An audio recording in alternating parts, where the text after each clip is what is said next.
नमस्कार साथियों, आप देख रहे हैं YouTube channel education portal Krishna. आज हम लोग इस वीडियो के माध्यम से आप लोगों के ही डिमांड पर, आप लोगों की ही मांग पर दो प्रश्नों का हम लोग सॉल्यूशन करने का प्रयास करते हैं। आप लोगों के द्वारा यह डिमांड किया गया कि 7वें चरण शिक्षक बहाली में आवश्यक डॉक्यूमेंट्स यानी कि कौन कौन से डॉक्यूमेंट्स की आवश्यकता होगी। उसके बाद दूसरा कि 60-40 यानी कि जो 60 और 40 का रेशियो है उसके आधार पे यदि मेधा अंक बनाया जाता है तो किस प्रकार से मेधा अंक बनेगा। हालांकि इसकी अभी स्पष्टता नहीं हुई है। जब तक कि शिक्षा विभाग के द्वारा 7वें चरण से रिलेटेड जो नई नियमावली 2023 में शिक्षक नियोजन के लिए बनेगी, कैबिनेट से मंजूरी होने के बाद जब हम लोगों के पास अवेलेबल होगी तो उसमें किस प्रकार से मेधा अंक बनाने की प्रक्रिया कही जाएगी वो तो बाद वाली बात है। लेकिन फ़िलहाल जो चर्चा है, फ़िलहाल जो सब लोग इस बात को जान रहे हैं, समझ रहे हैं कि यदि 60 और 40 के रेशियो के अनुसार से मेधा अंक बनेगा तो किस प्रकार से बनेगा और 7वें चरण के शिक्षक बहाली के लिए किन किन आवश्यक डॉक्यूमेंट्स की ज़रूरत होगी, इस पे भी चर्चा करेंगे। तो चलिए सबसे पहले हम लोग बात कर लेते हैं कि 7वें चरण शिक्षक बहाली को लेकर के क्या क्या डॉक्यूमेंट्स शुरू से ही यानी कि प्रारंभ से ही बनाकर रखने की आवश्यकता है। आप लोग इस बात से भली भांति अवगत हैं कि इस बार का जो 7वें चरण की शिक्षक बहाली प्रक्रिया होगी वह केंद्रीयकृत तरीके से यानी कि ऑनलाइन इसका फॉर्म भरा जाएगा। आप पिछले बार याद कीजिए कि नियोजन इकाई के द्वारा लगभग 9,222 नियोजन इकाई में अभ्यर्थी घूम घूम करके फॉर्म फिलअप करते थे यानी कि फॉर्म को देते थे और रिसीविंग प्राप्त करते थे। लेकिन उसमें बहुत सारी परेशानियां देखी गई, धन की परेशानियां हुई, उसके बाद मानसिक परेशानियां भी बहुत ढंग की परेशानियां उसमें उत्पन्न होने के बाद शिक्षा विभाग के द्वारा यह निर्णय लिया गया कि अब की जो बहाली प्रारंभ होगी उसमें केंद्रीयकृत तरीके से होगी। तो किस सर्टिफिकेट की ज़रूरत है उसकी चर्चा हम लोग बोर्ड पर आकर करेंगे।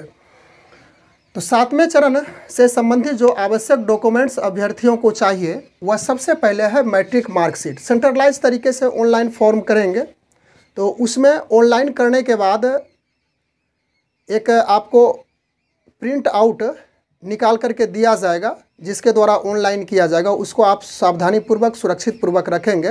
पहले जब 9,222 नियोजन इकाई में अभ्यर्थी यानी अलग अलग घूम करके जितनी उसकी क्षमता होती थी जहाँ जहाँ जा कर के जब वह फॉर्म फिलअप करते थे, फॉर्म देते थे तो उसका एक रसीद मिलता था और उसको सुरक्षित रखना पड़ता था।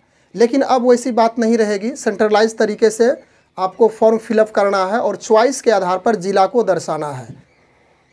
उसके बाद जब आप ऑनलाइन करेंगे तो निश्चित रूप से उस ऑनलाइन करने वाले जो दुकानदार हैं या जो CSC चलाते हैं उसके द्वारा आपको मिलेगा एक प्रिंट आउट, एक कागजात, उसको आप सुरक्षित रखेंगे तो वह तो रहेगा ही। उसके बाद पहला में हम लोग देख लेते हैं कि मैट्रिक का मार्कशीट। तो यह तो हर स्टूडेंट के पास होता ही है, मैट्रिक का मार्कशीट है, तो यह कोई नई बात नहीं है। लेकिन कौन कौन से डॉक्यूमेंट्स हम लोग सभी को इसमें इंक्लूड करके रखे हैं। दूसरा है कि मैट्रिक का मूल प्रमाण पत्र भी आपको चाहिए। मैट्रिक का मार्कशीट आने के बाद 2-3 साल में इसका ओरिजिनल सर्टिफिकेट आता है, वह भी आपको दिखाने की आवश्यकता पड़ सकती है। उसका भी जेरोक्स वहाँ पे मांगा जा सकता है। उसके बाद आगे है कि इंटर मार्कशीट, इंटर का भी अंक प्रमाण पत्र चाहिए। उसके साथ साथ इंटर का भी मूल प्रमाण पत्र चाहिए, वह भी उसी कंडीशन के आधार पे 2-3 सालों के बाद कॉलेज में आ जाता है और वहाँ से आपको प्राप्त कर लेना पड़ता है। उसके बाद चौथा में है, इसकी चर्चा हो चुकी है। 5वां है स्नातक अंक पत्र। यदि आप 6 to 8 के लिए अप्लाई करते हो तो उसके लिए स्नातक का भी अंक पत्र चाहिए, स्नातक का ओरिजिनल सर्टिफिकेट भी चाहिए यानी कि मूल प्रमाण पत्र। यह हो गया कि यदि आप 1 to 5 के लिए एबल हैं तो उसे मैट्रिक का अंक पत्र, मैट्रिक का मूल प्रमाण पत्र, उसके बाद इंटर का अंक पत्र, इंटर का मूल प्रमाण पत्र चाहिए। उसके बाद यदि 6 to 8 के लिए आप योग्य हैं, उसके लिए एबल हैं, उसके लिए यदि आप फॉर्म ऑनलाइन करेंगे तो वैसी स्थिति में ग्रेजुएशन का अंक पत्र चाहिए। इसके बाद ग्रेजुएशन का जो मूल प्रमाण पत्र है यानी कि ओरिजिनल सर्टिफिकेट वह भी रहना ज़रूरी है। अब आगे है कि प्रशिक्षण अंक पत्र। तो प्रशिक्षण का अंक पत्र कहने का अर्थ हो गया कि आप बीएड या तो फिर डीएलएड का। उसके बाद प्रशिक्षण का मूल प्रमाण पत्र, दोनों स्थिति में चाहिए, डीएलएड का और बीएड का भी। फिर उसके बाद बीटेट और सीटेट का अंक पत्र भी होना जरूरी है। बीटेट जो बिहार में शिक्षक पात्रता परीक्षा होती है, उसका यदि आप किए हुए हैं तो उसका अंक पत्र चाहिए। और यदि केंद्रीयकृत तरीके से जो शिक्षक पात्रता परीक्षा होती है, यानी केंद्र के द्वारा, इसको सीबीएसई हैंडल करती है, यानी कि बीटेट और सीटेट का अंक पत्र भी जरूरी हो जाएगा।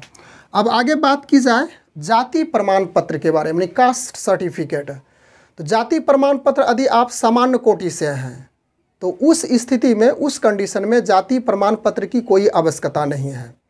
यदि आप जनरल कैटेगरी में हैं लेकिन ईडब्ल्यूएस में है, यानी कि आर्थिक रूप से कमज़ोर वर्ग के अभ्यर्थी हैं, तो वैसी स्थिति में आपको ईडब्ल्यूएस का सर्टिफिकेट भी बनाकर रखना होगा। उसके बाद यदि आप ओबीसी में हैं, ईबीसी में हैं, BC1 BC2 है, SC ST हैं, या तो फिर दिव्यांग हैं, विकलांगता का जो सर्टिफिकेट होता है दिव्यांग सर्टिफिकेट, उस स्थिति में आप नियोजन इकाई यानी कि शिक्षक बनना चाहते हो, 7वें चरण में भाग लेना चाहते हो, तो उसका भी प्रमाण पत्र होना अति आवश्यक हो जाएगा।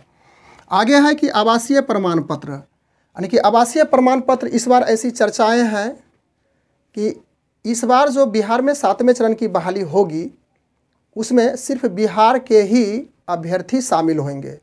अदर स्टेट से जो भी अभ्यर्थी यहाँ पे आ जाते थे उस पर पाबंदी इस बार संभवतः लग सकती है, लेकिन नियमावली जब तक आज नहीं जाती है तब तक इस पे कहना उचित नहीं होगा।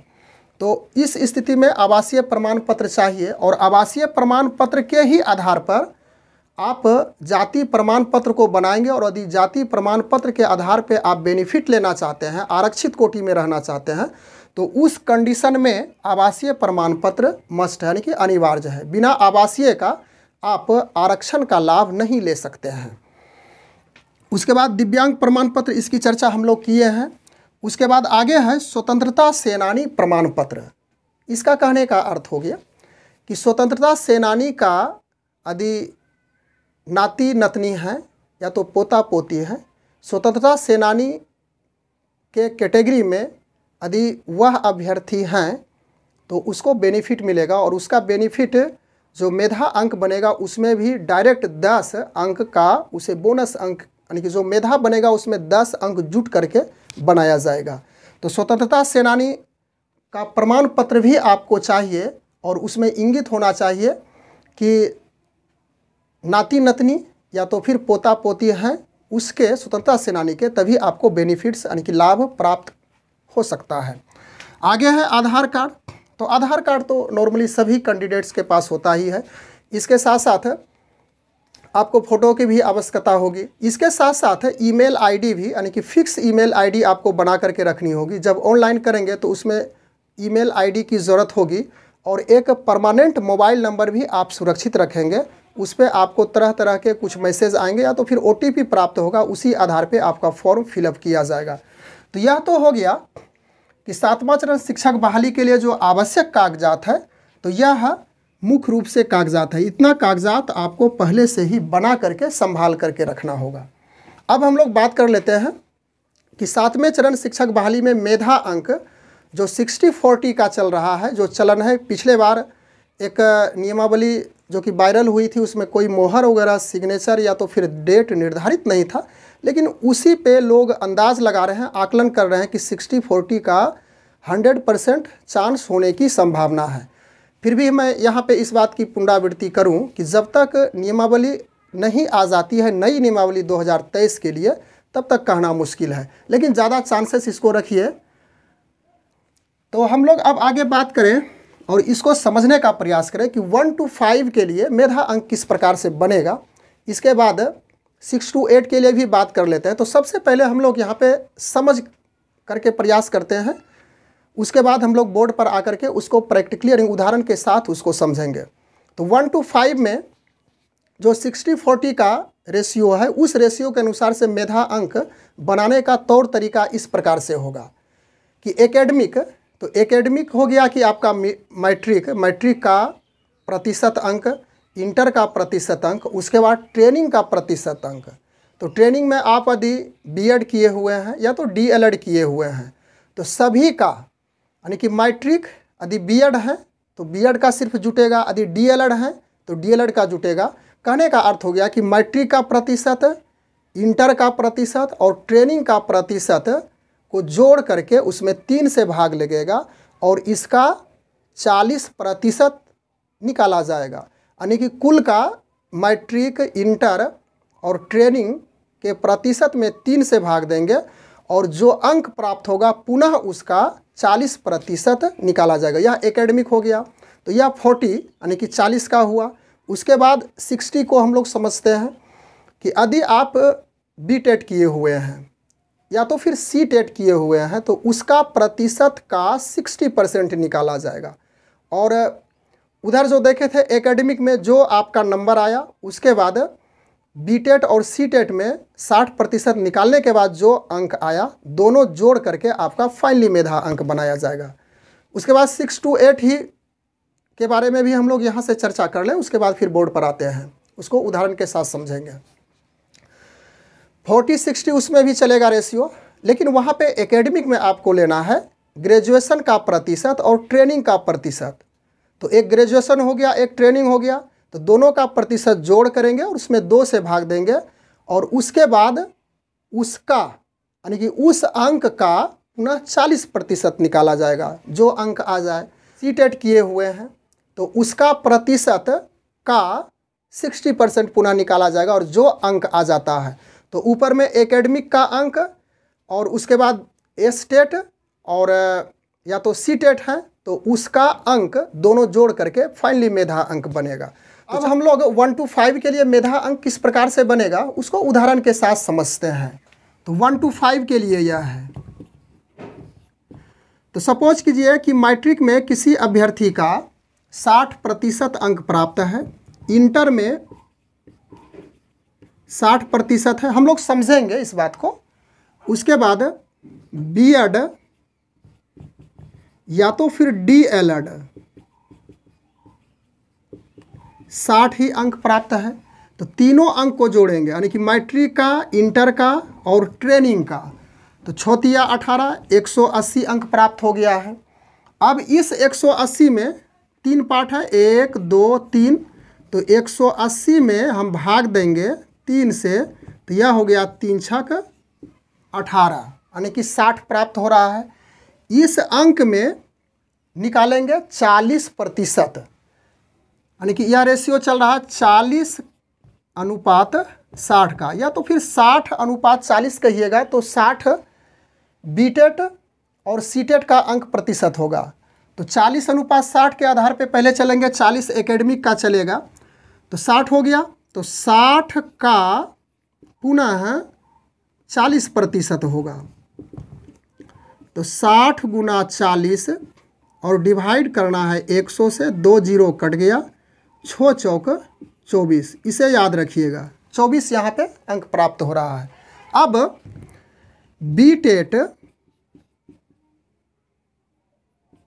या तो फिर सीटेट, इसमें सपोज कीजिए कि आपका अंक 60 ही आया हो, 60% आया हो।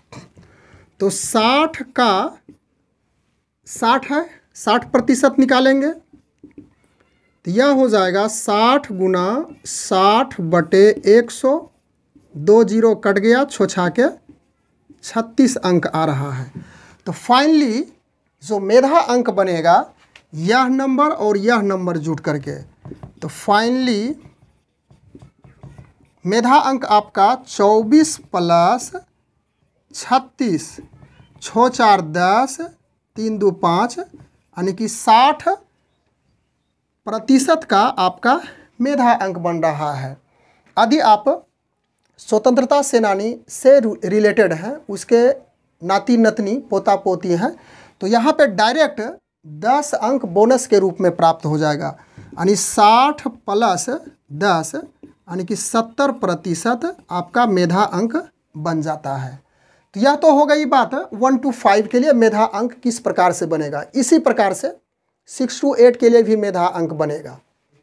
तो हम लोग इस वीडियो में इसी बात को समझने के लिए, जो कि आप लोगों की डिमांड थी, आप लोगों की मांग थी, उसका भरसक पूरा करने का प्रयास किया, जिसमें हम लोग समझें कि 7वें चरण के शिक्षक बहाली में किन किन डॉक्यूमेंट्स की ज़रूरत होगी और 7वें चरण की शिक्षक बहाली प्रक्रिया में मेधा अंक किस प्रकार 1 to 5 और 6 to 8 के लिए बनाया जाएगा। बस मिलते हैं अगले वीडियो में। Thanks for watching.